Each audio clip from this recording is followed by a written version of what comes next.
Assalamualaikum warahmatullahi wabarakatuh teman-teman sekalian. Perkenalkan, nama saya Hafizah Ma'ruf, NIM 1814080063. Saya berasal dari jurusan Tadris IPA Fisika, Fakultas Tarbiyah dan Keguruan. Dosen pengampu Ibu Dr. Milya Sari, SPD MSI. Mata kuliah Biofisika. Saya berasal dari Universitas Islam Negeri Imam Bonjol Padang. Di sini saya akan menjelaskan topik pertama tentang biomekanika dalam mata kuliah biofisika. Ini saya akan membahas subtopik tentang pengukuran. Pengukuran terbagi menjadi dua, yaitu yang pertama, pengukuran langsung, yaitu pengukuran yang langsung menggunakan alat ukurnya dan hasil pengukuran dapat langsung diketahui. Yang kedua, pengukuran tidak langsung, yang mana pengukuran tidak langsung yaitu pengukuran terhadap objek yang dilakukan dengan menggunakan beberapa jenis alat ukur atau pembanding. Kemudian hasilnya dibandingkan dengan hasil pengukuran alat ukur standar. Dalam topik biomekanika ini, pengukuran membahas tentang gerakan tubuh manusia, yang mana pengukuran pada makhluk hidup atau pada manusia yaitu yang pertama dapat kita mengukur berat badan, denyut nadi, suhu tubuh, tekanan darah, dan sinar X. Nah, nanti agar teman-teman tahu gimana bentuk gambar pengukuran, nanti saya akan memberikan salah satu gambar pengukuran. Ayat yang berkaitan dengan pengukuran yaitu surah Al-Qamar ayat 9, yang mana artinya sesungguhnya kami menciptakan segala sesuatu menurut ukurannya. Nah, selanjutnya subtopik tentang gaya. Gaya adalah tarikan atau dorongan yang terjadi pada suatu benda, yang mana rumusnya yaitu sigma F sama dengan 0. Atau bisa juga kita ambil sigma F sama dengan M kali A. Nah, di sini ada beberapa bentuk gaya. Yang pertama, gaya gesekan. Gaya gesek adalah gaya yang berarah melawan gerak benda atau arah kecenderungan benda bergerak. Gaya gesek muncul apabila dua buah benda bersentuhan. Ayat yang berkaitan yaitu surat Asy-Syura ayat 33, yang mana artinya yaitu jika dia menghendaki, dia akan menenangkan angin, maka jadilah kapal-kapal itu terhenti di permukaan laut. Sesungguhnya pada yang demikian itu dapat tanda-tanda kekuasaan bagi setiap orang yang banyak bersabar dan banyak bersyukur. Nah, di sini nanti saya juga akan memberikan gambar yang berkaitan dengan arah gaya gesek. Selanjutnya subtopik tentang kesetimbangan benda tegar.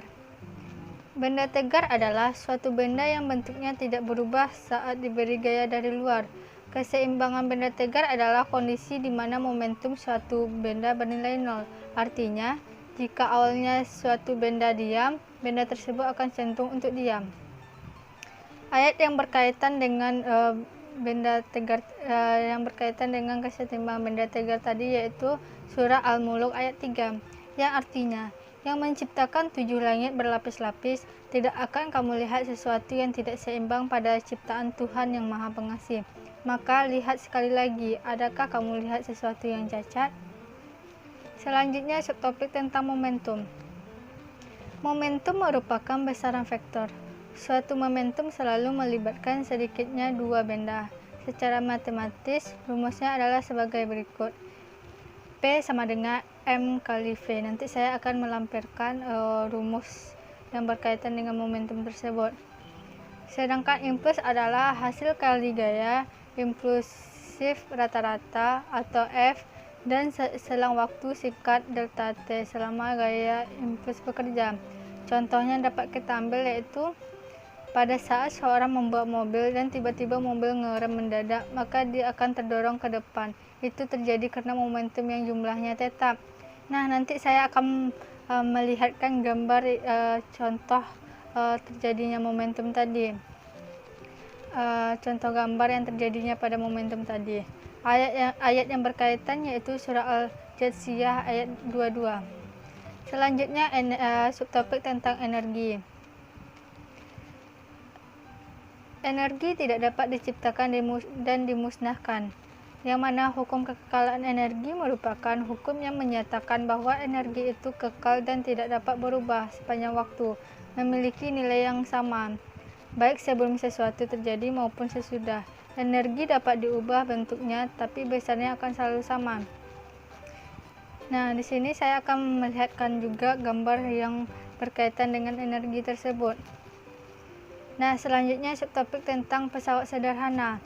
Pesawat sederhana adalah peralatan yang mempermudah manusia dalam melakukan suatu usaha, yang mana prinsip kerja pesawat sederhana pada otot dan rangka manusia yaitu seperti sebuah pengungkit, di mana tulang sebagai lengan, sendi sebagai titik tumpu, dan kontraksi atau relaksi otot memberikan gaya untuk menggerakkan bagian tubuh.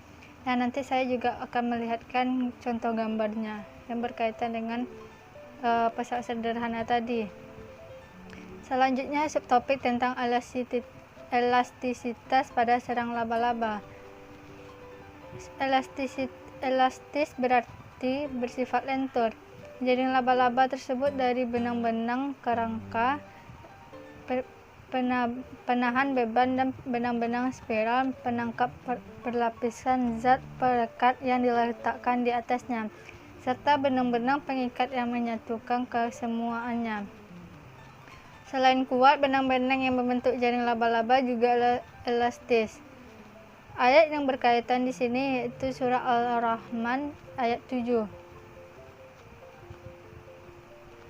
Yang artinya, dan langit telah ditinggikannya dan dia ciptakan keseimbangan atau neraca. Nah, di sini saya akan melampirkan juga gambar yang berkaitan dengan elastisitas sarang laba-laba. Mungkin hanya itu yang dapat saya sampaikan. Apabila ada kesalahan mohon dimaafkan. Wassalamualaikum warahmatullahi wabarakatuh.